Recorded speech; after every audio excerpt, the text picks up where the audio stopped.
I have a great time with my life, and I want to share it.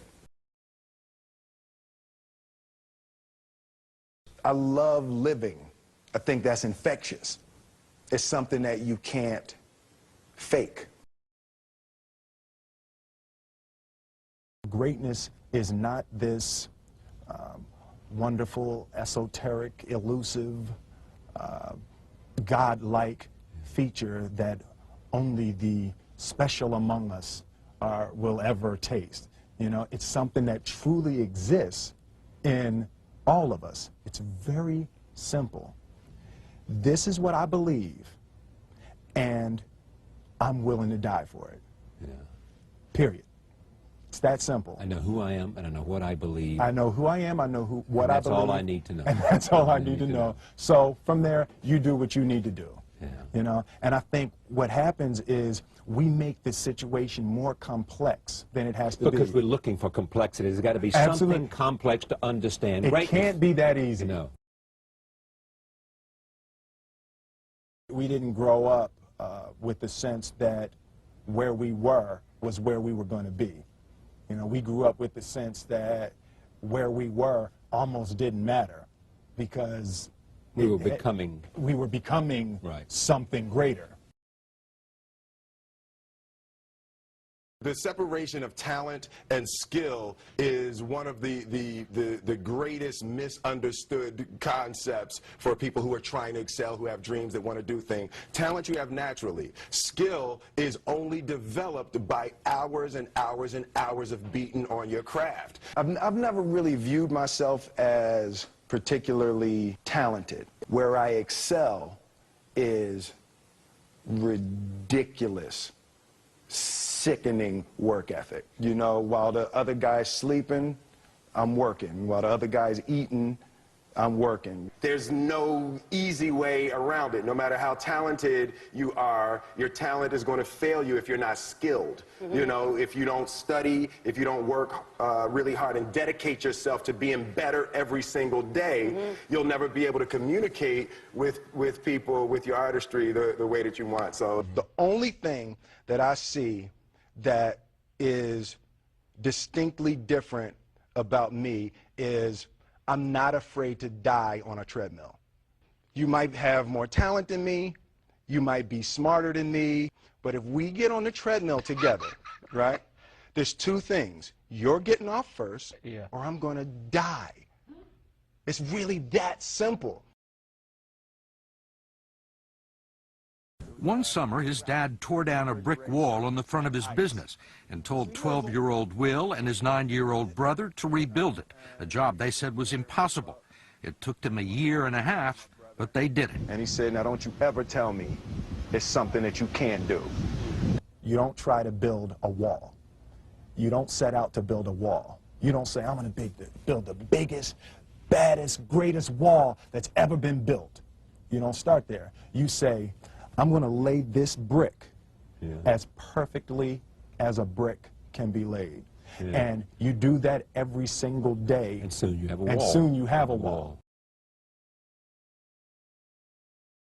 You know, it's an idea that my grandmother always had, that if you're going to be here, then there's a necessity to make a difference.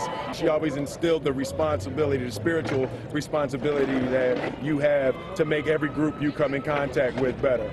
I want to do good. Yeah. I want the world to be better because I was here. I want my life, I want my work, my family, I want it to mean something. And it's like, it has, if you are not making someone else's life better, then you're wasting your time. You know, like your life will become better by making other lives better. I want to represent an idea. I want to represent possibilities. I want to represent the idea that you really can make what you want. One of my favorite books is The Alchemist, Paulo Coelho. And that's just, I just believe that.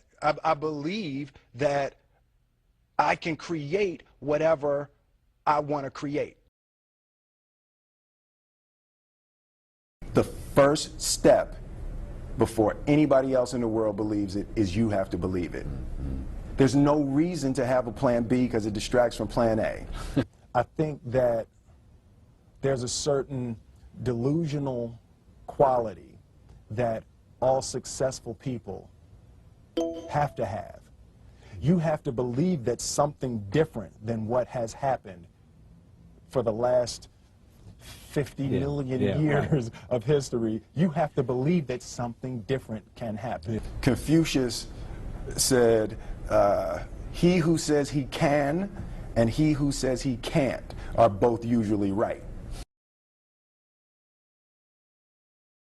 Being realistic is the most commonly traveled road to mediocrity. Why would you be realistic? What's the point of being realistic? Just put up a barrier.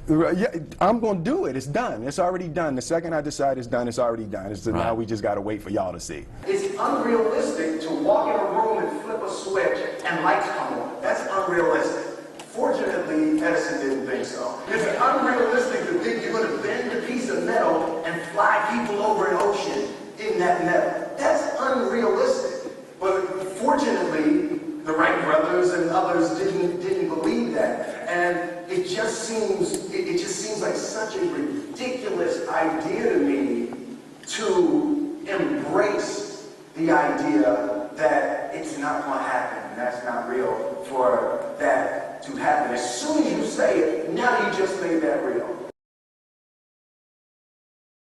Our thoughts, our feelings, our dreams, our ideas are physical in the universe. That if we dream something, if we picture something, if we commit ourselves to it, that is a physical thrust towards realization that we can put into the universe. That the universe is not a thing that's going to push us around. That the world and people and situations are not something that are going to push us around. That we are going to bend the universe and command and demand that the universe become what we want it to be. I study the patterns of the universe. There's a redemptive power that making a choice has, you know, rather than feeling like you're at effect to all the things that are happening. Make a choice, right? You just decide what it's going to be, who you're going to be, how you're going to do it. Just decide.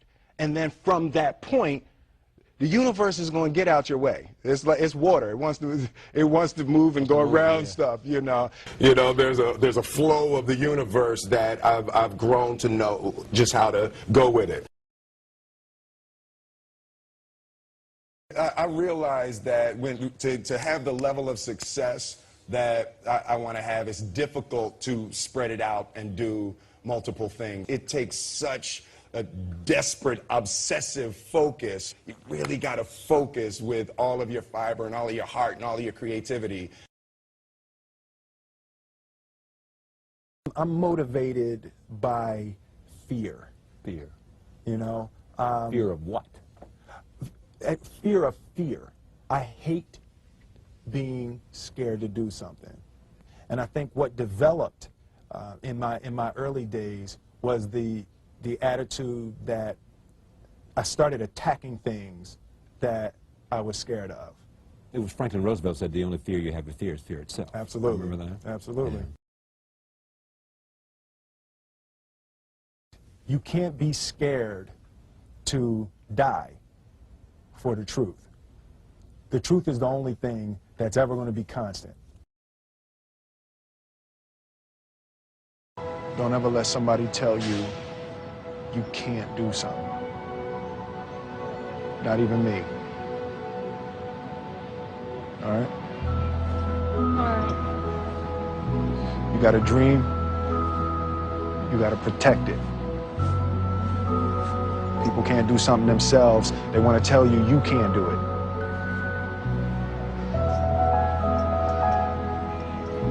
You want something, go get it. Period.